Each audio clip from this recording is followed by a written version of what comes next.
மிக மிக அமைதியாக ரஷ்யாவும் இந்தியாவும் சேர்ந்து ஒரு மிகப்பெரிய ஒப்பந்தம் ஒன்று போட்டுக்கிட்டு இருக்கு. அந்த ஒப்பந்தத்தின்படி Su-57 போர் விமானம் அப்படின்றது இந்தியா வந்து சேரப்போகுது. எஸ், இதுவரைக்கும் இந்தியா Su-57 கன்சிடர் பண்ணல. இந்தியாவோட இண்டிஜினஸ் 5th ஜெனரேஷன் ஏர்கிராஃப்ட் மேலதான் எங்களோட ஃபோக்கஸ் இருக்கு அப்படின்னு சொல்லி இந்தியன் டிஃபென்ஸ் மினிஸ்டர்ல ஆரம்பிச்சு இந்தியன் ஏர் சீஃப் மார்ஷல் வரைக்கும் எல்லாருமே சொல்லிக்கிட்டு இருந்தாங்க. ஆனா 2026 வருடம் ஜனவரி மாதம் இந்துஸ்தான் ஏரோநாட்டிக்கல் லிமிடெட்ஸுக்கும் ரஷ்யன் எக்ஸ்போர்ட்டர்ஸுக்கும் நடுவில் ஒரு Su-57 லைசன்ஸ்டு வேரியண்ட்டோட ப்ரொடக்ஷனுக்கான அட்வான்ஸ் டாக்ஸ்ன்றது நடந்துகிட்டு இருக்கிறதா ஒரு செய்தி ANIல வெளியிடப்படுது. அதன் அர்த்தம் என்ன அப்படின்னு பார்த்தீங்கன்னா, Su-57 ப்ரோக்ராமை அப்படியே இந்தியாவுக்கு கொண்டு வந்து லைசன்ஸோட நாசிக் ஃபெசிலிட்டியில் வச்சு உருவாக்குறதற்கான பேச்சுவார்த்தை வந்து இறுதி கட்டத்தில் இருக்குது அப்படின்றத இந்த செய்தியின் மூலமாக தெரிவிச்சிருக்காங்க. ஸோ இப்போ இந்தியா யாருக்குமே தெரியாமல் பெருசாக எந்த ஒரு அறிவிப்பும் இல்லாமல் Su-57 வாங்க போகிற அந்த ஒப்பந்தத்தோட இறுதி கட்டத்தில் இருக்கக்கூடும்னு சொல்லி எல்லாரும் சொல்லிக்கிட்டு இருக்கிறதுக்கான காரணம் என்ன அப்படின்றது தான் இன்னைக்கான காணொலியில் நம்ம பார்க்க போகிறோம். நான் உங்கள் ஆகாஷ் தமிழ் பொக்கிஷம் வழங்கும் டிபி டிஃபென்ஸ். முதல் விஷயம், இதற்கு முன்னாடி Su-57 ஏன் நம்ம வேணான்னு சொல்கிறோம் அதை நம்ம அடிப்படையில் புரிஞ்சுக்கணும். அப்போ தான் இப்போ என்ன நடந்துகிட்டு இருக்குன்றதை நீங்கள் தெளிவாக புரிஞ்சுக்க முடியும். ஃபர்ஸ்ட் ஆஃப் ஆல் Su-57 அப்படின்ற ப்ரோக்ராமில் ஆல்ரெடி நம்ம இருந்திருக்கோம். அந்த ஃபைட்டர் ஜெட்டில் சில தொழில்நுட்பங்களை நம்மளோட இந்திய விஞ்ஞானிகளின் கூட ரஷ்யர்கள் ஷேர் பண்ணல அப்படின்ற காரணத்தினால் அந்த ப்ரோக்ராமை விட்டு நம்ம வெளியேறோம். வெளியேறினதுக்கு அப்புறமாக ரஷ்யன்ஸ் தனியாக இந்த ஃபைட்டர் ஜெட்டை டெவலப் பண்ணி முடிக்கிறாங்க. முடிச்சதுலேருந்தே இந்த ஃபைட்டர் ஜெட்டை இந்தியாவுக்கு பிச் பண்ணிக்கிட்டு இருக்காங்க அப்படின்னு தான் சொல்லணும். இந்தியாவை பொறுத்த வரைக்கும் இந்த ஃபைட்டர் ஜெட்டை கன்சிடர் பண்ணாததுக்கான காரணம் என்ன அப்படின்னு பார்த்தீங்கன்னா, இந்தியாவோட ஃபர்ஸ்ட் ரெக்குவயர்மெண்ட்ன்றது ஸ்டெல்த்து தான். ஸ்டெல்த்துக்கு அப்புறம் தான் மெனியரபிலிட்டி, ஸ்பீடு, எவ்வளோ வெப்பன்ஸ் பேலோடு இருக்குது அப்படின்றது எல்லாமே. ஸோ இந்தியாவோட ரெக்குவயர்மெண்ட்டுக்குள்ளே வரக்கூடிய ஒரே ஃபைட்டர் ஜெட் உலகத்தில் என்ன அப்படின்னா F-35 அப்படின்ற ஃபைட்டர் போர் விமானம் தான். ஆனால் இந்த ஃபைட்டர் போர் விமானத்தை வாங்கணும் அப்படின்னா இதன் கூட என்னென்ன பிரச்சனைகள் வரும் அப்படின்றத இந்த காணொலியில் நான் உங்களுக்கு சொல்லணுன்ற அவசியம் இல்லை. நம்மளோட சேனலை ஃபாலோ பண்ணுறீங்க அப்படின்னா எத்தனையோ தடவை நான் அதை பேசிட்டேன். ஸோ அந்த ரீசன்ஸ்னால நம்ம F-35 என்னதான் ஒரு நல்ல ஆப்ஷனாக இருந்தாலும் அதை நம்ம வாங்க முடியாது. இன்னொரு பக்கம் Su-57 வந்து நம்மளோட கேட்டகரிக்குள்ளே வரலை, நம்மளோட ரெக்குவயர்மெண்ட் கேட்டகரிக்குள்ளே வரலை. அப்போ நமக்கு இருந்த ஆப்ஷன்ன்றது AMCA advance medium combat aircraft program தான். இந்த ப்ரோக்ராமில் நல்ல டெவலப்மெண்ட்ஸ் இருந்தாலும் இப்போது இந்துஸ்தான் ஏரோநாட்டிக்கல் லிமிடெடின் சில பிரச்சனையின் காரணமாக இந்த AMCA ப்ரோக்ராம்ன்றது தள்ளி போய்கிட்டே இருக்குது. நான் ஆரம்பத்திலே சொல்லியிருப்பேன், AMCA ப்ரோக்ராம் பார்த்தீங்க அப்படின்னா அது வர்றதும் வராததும் தேஜஸ் மார்க் 2ஓட டெவலப்மெண்ட்டில் தான் இருக்குது அப்படின்னு சொல்லியிருப்பேன். தேஜஸ் மார்க் 1Aலேயே எவ்வளோ பிரச்சனை இருக்குதுன்னு சொல்லி நான் சொல்லணும்னு அவசியம் இல்லை. நம்ம சேனலில் ஒப்பாரி வைக்காத குறை தான் தேஜஸ் மார்க் 1A ப்ரொடக்ஷனை பற்றி. அப்படி பிரச்சனைகள் இருக்கிற சூழ்நிலையிலையும் நம்மளோட எதிரியான சீனா கிட்ட ஏகப்பட்ட J-20 ஏர்கிராஃப்ட்ஸ் இருக்குது. பாகிஸ்தான் கிட்ட J-30 போய் சேர்ந்துரும் அப்படின்றாங்க 2030க்குள்ளே. இப்படி ரெண்டு பேருக்கிட்டையும் 5th ஜென்ரேஷன் ஏர்கிராஃப்ட் இருக்கிறப்ப நம்ம இந்துஸ்தான் ஏரோநாட்டிக்கல் லிமிடெடை மட்டுமே நம்பிக்கிட்டு AMCA வரும்னு உட்காந்துக்கிட்டு இருக்க முடியாது. அதனால் இம்மீடியட் ப்ரொக்யூர்மெண்ட் அல்ஜீரியாவுக்கு அடுத்தபடியாக, ஈரானுக்கு அடுத்தபடியாக இந்தியா Su-57 வாங்க போகுது அப்படின்ற அறிவிப்பு வந்திருக்கு. இப்போது ரஷ்யன்ஸ் என்ன சொல்கிறாங்க, ரஷ்யன்ஸோட ஆஃபர் என்ன அப்படின்னு பார்த்தீங்கன்னா, ஃபஸ்ட்டு ஒரு 20லேருந்து 24 ஏர்கிராஃப்ட்டு அவங்களோட எக்ஸ்போர்ட் வேரியண்ட்டு. ஆனால் இந்த எக்ஸ்போர்ட் வேரியண்ட் வந்து அவங்களோட இன்டர்னல் ப்ரொடக்ஷன் வேரியண்ட்டை கம்பேர் பண்ணுறப்ப ரொம்ப ரொம்ப இன்ஃபீரியராக தான் இருக்கும். ஏன்னா அப்படி தான் ரஷ்யன்ஸ் வெப்பன்ஸை எக்ஸ்போர்ட் பண்ணுவாங்க. இப்போ இந்த வேரியண்ட்டை வந்து நம்ம ஃபஸ்ட்டு ஃப்ளைபே கண்டிஷனில் வாங்கிடுவோம். 20லேருந்து 24 ஏர்கிராஃப்ட்ஸ் இந்திய விமானப்படைக்கு இந்த விமானங்கள் ஒப்படைக்கப்பட்டதும் இந்த விமானத்தை பற்றி அக்கு வேற ஆணி வேற தெரிஞ்சுக்க இந்திய விமானப்படை ஆரம்பிப்பாங்க. இது ஒரு சில வருஷங்கள் போகும், வெறும் சில மாதங்களில் நடக்கிற விஷயம் கிடையாது. 3லேருந்து 4 வருடங்கள் ஆகலாம்.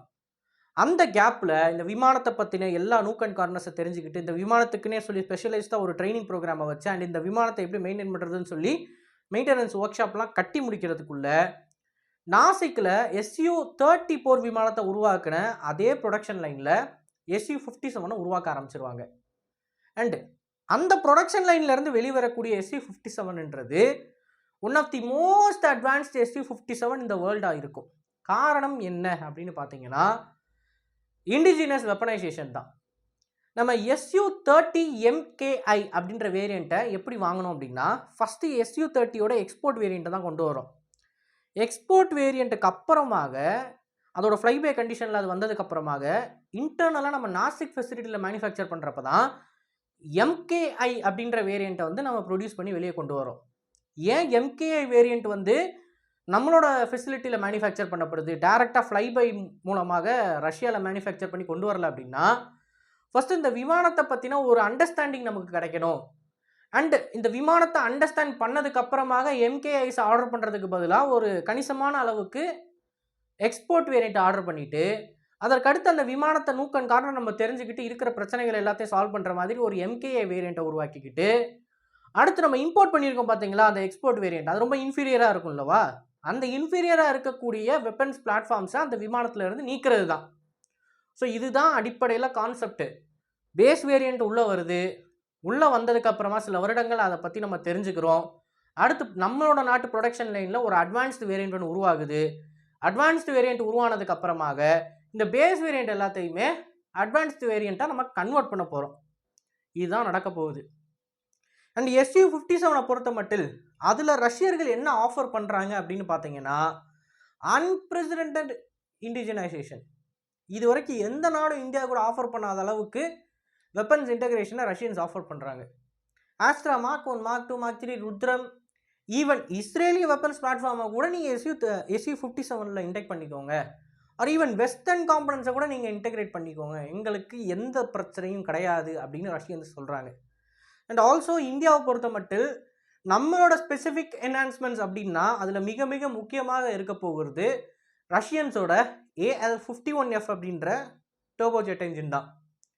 இதற்கு முன்னாடி வரக்கூடிய அந்த பேஸ் வேரியண்ட்டில் AL-41 வெர்ஷன் இருக்கும். அதை கம்பேர் பண்ணுறப்ப 51ல் அதிகப்படியான த்ரஸ்ட் இருக்குது. அண்ட் அந்த போர் விமானத்தால் சூப்பர் க்ரூஸ்லாம் பண்ண முடியும் மற்றும் ரேஞ்சு ரொம்ப ரொம்ப அதிகமாக இருக்கும், மெயின்டெனன்ஸும் கம்மியாக இருக்கும். ஸோ வெறுமனை என்ஜின் பர்ஃபார்மன்ஸை மட்டும் வச்சு பார்த்தீங்க அப்படின்னா AL-51Fன்றது F-22 ராப்டர்ஸில் இருக்கிற என்ஜினுக்கு சரிசமமான ஒன்று அப்படின்னு எல்லாருமே சொல்கிறாங்க. நான் இல்லை, ஈவன் வெஸ்டர்ன் அனாலிசிஸ்ட்டுமே அதுதான் சொல்கிறாங்க. சர்வீஸ் மெயின்டெனபிலிட்டி அதை பற்றி நான் பேசலை, நான் சொல்கிறது ஜஸ்ட் பர்ஃபார்மன்ஸ் மட்டுமே. அந்த ஃப்ளைட்டோட டாப் ஸ்பீட், அதோட மெனியரபிலிட்டி, இந்த கேட்டகரியில் பார்த்தீங்க அப்படின்னா ரஷ்யன் AL-51ன்றது F-22 ராப்டரில் இருக்கிற என்ஜினை கம்பேர் பண்ணுறப்போ மோர் சுப்பீரியராக இருக்குது. இப்போ இந்த 51 வேரியண்ட், அதாவது AL-51Fன்ற வேரியண்ட் ஆஃப் என்ஜின்ஸ் தான் நமக்கு இன்டர்னலாக நாசிக் ஃபெசிலிட்டியில் மேனுஃபேக்சர் பண்ண போகிறப்ப நம்மளோட போர் விமானங்களில் இருக்கிறது. ஸோ SU-57 ப்ரோக்ராம் அப்படின்றது நம்ம எப்படி பார்க்கலாம் அப்படின்னா சுகாய் Su-30 ப்ரோக்ராம் மாதிரி தான் நம்ம பார்க்கணும். அதே ப்ளூ பிரிண்ட்டு தான் ஃபாலோ பண்ணுறாங்க. உள்ளே வரப்போ ஒரு போர் விமானமாக வெளியே வரும், ஆனால் வெளியே போகிறப்ப வேற ஒரு போர் விமானமாக வெளியே போகும். இன்றைக்கி உலகத்திலேயே ரொம்ப அட்வான்ஸ்டான SU-30 ஏர்க்ராஃப்ட்ஸை ஆப்ரேட் பண்ணுற ஒரே நாடு இந்தியா தான். நமக்கு அடுத்தபடியாக தான் சீனாவே வராங்க. சைனீஸ் பண்ண ஒரே ஒரு முக்கியமான விஷயம் என்ன, இந்தியாவை வந்து ஓவர்டேக் பண்ணுற மாதிரி அப்படின்னு பார்த்தீங்கன்னா, ஒரு SU-30 ஏர்க்ராஃப்டோட ஏர்ஃப்ரேமை முற்றிலுமாக எலக்ட்ரானிக் வார்ஃபேருக்குன்னு சொல்லி அவங்க டெடிக்கேட்டடாக வச்சுருக்காங்க. இந்த EA-18 கிரவுலர் விமானம் மாதிரி அமெரிக்கன்ஸோட FA-18 வந்து எப்படி வெறும் எலக்ட்ரானிக் வார்ஃபேருக்குன்னு சொல்லி ஒரு ஏர்ஃப்ரேமை ஒதுக்கியிருப்பாங்களோ அதே மாதிரி சைனீஸும் பண்ணியிருக்காங்க SU-30 ஏர்ஃப்ரேமில். அதை தவிர்த்து பார்த்தீங்க அப்படின்னா இந்த சைனீஸ் SU-30ஸை கம்பேர் பண்ணுறப்ப இந்தியன் வேரியன்ட்ஸ் வந்து ஃபார் சுப்பீரியர். நான் சொல்கிறது சூப்பர் சுக்காய் ப்ரோக்ராமை சேர்க்காம, சூப்பர் சுக்காய் இன்னும் வரல அப்படின்றதுனால நான் அதை பற்றி பேசலை. அது சப்போஸ் வந்துருச்சு அப்படின்னா அடித்து சொல்லலாம் உலகத்திலேயே ரொம்ப அட்வான்ஸ்டான சுகாய் Su-30s, ஈவன் ரஷ்யன் ஏர்ஃபோர்ஸில் இல்லாத சுகாய்ஸை நம்ம ஆப்ரேட் பண்ணுவோம். ஏன்னா அந்தளவுக்கு ஆயுதங்களை வந்து நம்ம திறன்பட நம்மளோட போர் விமானங்களை இணைக்க சான்ஸ் இருக்குது நமக்கு. இப்போது சீனர்கள் பார்த்தீங்க அப்படின்னா அவங்க சொந்த நாட்டு ஆயுதங்களை மட்டும்தான் உள்ளே சேர்க்க முடியும். ஆர் ரஷ்யன்ஸ் கிட்டேருந்து ஒரு சில ஆயுதங்களை வாங்கி உள்ளே சேர்க்கலாம். ரஷ்யன்ஸ் பார்த்தீங்க அப்படின்னா அவங்களுக்கு இருக்கிற ஒரே ஆப்ஷன் வந்து அவங்க சொந்த நாட்டு தயாரிப்பை மட்டும்தான் உள்ளே சேர்க்க முடியும், வேறு எந்த நாடுகிட்ட இருந்து அவங்க வாங்க முடியாது. அவங்க வாங்கணும்னு நினச்சாலும் வேறு எந்த நாடு, அவங்களோட நட்பு நாடுகள் எதுவுமே இந்த வெப்பன்ஸை உருவாக்குறதில்ல எக்ஸப்ட் இந்தியா. அந்த நட்பு நாடுகள் எதுவுமே இந்த ஸ்பெஷலைஸ்டு வெப்பன்ஸ், மிசைல்ஸ் மாதிரியான வெப்பன்ஸை அவங்க உருவாக்குறது இல்லை. ஸோ இந்தியாவுக்கு தான் ஒரு ரொம்ப முக்கியமான விஷயம் கிடச்சிருக்கு. அது எந்த நாடுகிட்ட இருந்து வேணாலும் ஆயுதங்களை வாங்கி நம்ம இன்டெகிரேட் பண்ண முடியும். ஒரே கண்ட்ரி நம்ம யார்கிட்ட இருந்து வாங்க முடியாது அப்படின்னா சீனர்கள் கிட்ட இருந்தும் பாகிஸ்தானியர்கள் கிட்ட இருந்தும் தான். வேறு எந்த கண்ட்ரி நீங்கள் உலகத்தில் காமிங்க, அந்த கண்ட்ரி கிட்ட இருந்து ஒரு டிஃபென்ஸ் பார்ட்னர்ஷிப்பையோ இல்லை வெப்பன்ஸ் இன்டகிரேஷன் பார்ட்னர்ஷிப்பையோ இல்லை எந்த ஒரு வெப்பனையோ ப்ரொக்யூர் பண்ண முடியும். இன்னொரு விஷயம் சொல்லவா, ஜெலன்ஸ்கி அவர்கள் இப்போ ஒரு மேட்டர் சொல்லியிருக்காரு, இந்தியாவும் யுக்ரைனும் ஒரு டிஃபென்ஸ் பேக்ட் ஒன்றில் கையெழுத்திட போகுது அப்படின்னு சொல்லியிருக்காரு. இது எந்த அளவுக்கு உண்மை அப்படின்றது தெரியல, இதோட பின்னணி என்ன அப்படின்றது தெரியல. பட் நான் இதை ஏன் இப்போ சொல்கிறேன் அப்படின்னா, ஒரே நேரத்தில் ரஷ்யன் அலாயாவே இருந்துக்கிட்டு ரஷ்யாவோட மிக முக்கியமான எதிரிக்கிட்ட டிஃபென்ஸ் பார்ட்னர்ஷிப்லாம் வைக்கிறதுன்றது நம்மளால் மட்டும்தான் முடியும். அண்ட் இஸ்ரேல் ஈரான் கான்ஃப்ளிக்ட்லேயுமே அதான் நடந்துகிட்டு இருக்கு. ஈரான் கிட்ட இருந்து டைரெக்டாக ஆயில் டேங்கரின் மூலமாக ஆயில் வாங்கிக்கிட்டு, இன்னொரு பக்கம் இஸ்ரேலுக்கு ஹெர்மீஸ் 900 ட்ரோனை நம்ம சப்ளை பண்ணிக்கிட்டு இருக்கோம். இந்த மாதிரி விஷயங்களை நம்ம பண்ணுறதுனால தான் இந்திய மக்களுக்கு தேவையான விஷயங்களை நம்மளால் செஞ்சுக்க முடியுது. ஸோ இந்தியாவை பொறுத்த மட்டில் எந்த கண்ட்ரியோடையும் அலைண்டாக இருக்காதது தான் இன்னைக்கு இந்த மாதிரி ப்ரோக்ராம்ஸில் நமக்கு ஒரு மிக முக்கியமான ஸ்ட்ராட்டஜிக்கல் அட்வான்ஸ்மெண்ட்டை கொடுக்குது. ஏன்னா நிறைய பேர் என்ன சொல்லுவாங்க அப்படின்னா, இந்தியா ஒரு சைடு அலைன் ஆகணும், அலைன் ஆகாமல் இருக்கிறதே ஒரு பிரச்சனை தான் அப்படின்னு சொல்லுவாங்க.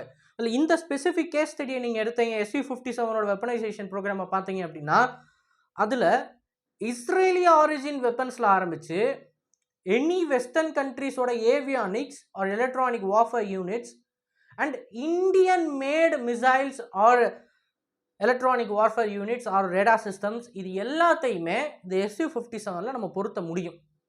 ஸோ நம்மளோட SV-57 வேர்ல்டில் டாப் டெக்னாலஜிஸ் யார்கிட்ட இருக்குது, ஏதாவது ஸ்பெசிஃபிக் டெக்னாலஜி இப்போ இஸ்ரேல் கிட்ட ரொம்ப பெஸ்ட்டாக இருக்குது அப்படின்னா ரேடாரை நம்ம சொல்லலாம், எலக்ட்ரானிக் வார்ஃபேரை சொல்லலாம்.